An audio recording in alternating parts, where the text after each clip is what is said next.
Bagaimanakah pendidikan yang memerdekakan? Masih banyak anak didik yang merasa terpenjara selama di lingkungan sekolah maupun di kelas. Pemangku kebijakan pendidikan perlu menumbuh kembangkan pola pendidikan yang memerdekakan anak didik.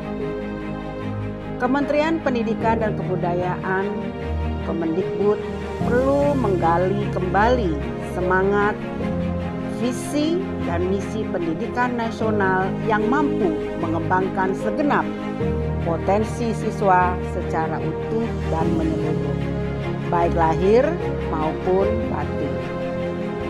Tak ada pilihan, pendidikan yang memenjarakan perlu diubah menjadi pendidikan yang memerdekakan.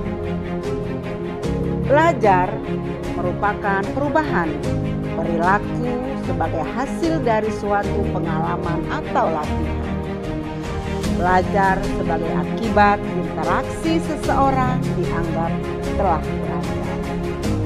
Kebudayaan yang beragam dengan esensinya nilai-nilai kemanusiaan. Anak mempunyai keunikan sendiri-sendiri, tidak ada yang sama. Biarkanlah anak-anak itu punya keunikan sendiri-sendiri. Anak tumbuh menurut kodratnya sendiri. Kekuatan kodrat yang ada pada anak ialah segala kekuatan yang ada dalam hidup batin dan hidup lahir dari anak itu. Karena kekuasaan kodrat. Pendidikan itu berhubungan dengan kodrat keadaan.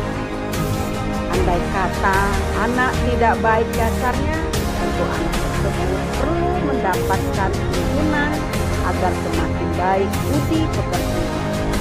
Anak yang dasar jiwanya tidak baik dan juga tidak mendapat tuntunan pendidikan, tentu akan mudah menjadi orang jahat. Anak yang sudah baik pada dasarnya juga masih memerlukan tuntunan.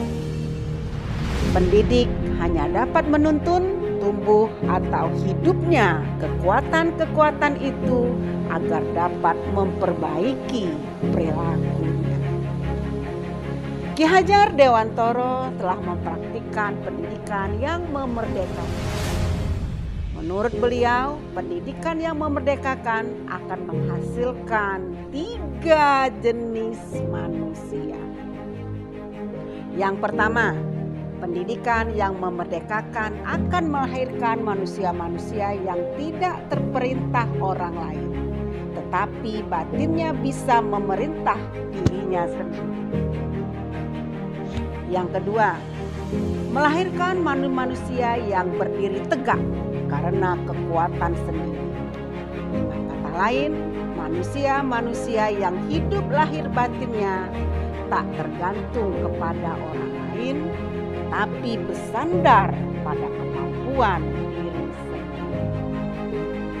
Dan yang ketiga, melahirkan manusia-manusia yang cakap dalam menertibkan dirinya sendiri sehingga tidak mengganggu kemerdekaan orang lain. Nah, bagaimana pendidikan merdeka itu terhadap daya saing global? Nasionalisme, industri strategis, pluralisme, ekonomi kerakyatan adalah buah pendidikan yang memerdekakan siswa atau anak.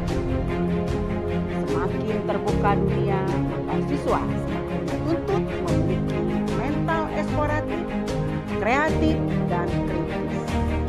Bagaimana mungkin kita bisa unggul di tingkat global dan regional jika pola pendidikan kita masih terkungkung oleh pendidikan COVID semata yang tidak membangkitkan isi rasa dan humanisme. Banyak orang tua memegang prinsip dari peribahasa lama bahwa buah apel tidak jatuh jauh dari pohon. Orang tuanya dokter, maka anaknya juga harus dokter. Orang tuanya polisi, anaknya juga harus polisi.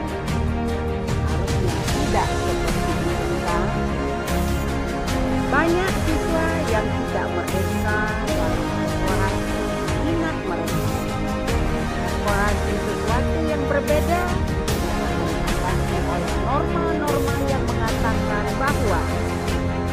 bukan jurusan eksakta, maka kamu tidak termasuk anak. Ya, oke. Semoga pendidikan yang memerdekakan ini dapat melahirkan manusia-manusia yang unggul dan menang, yang berpijak pada kakinya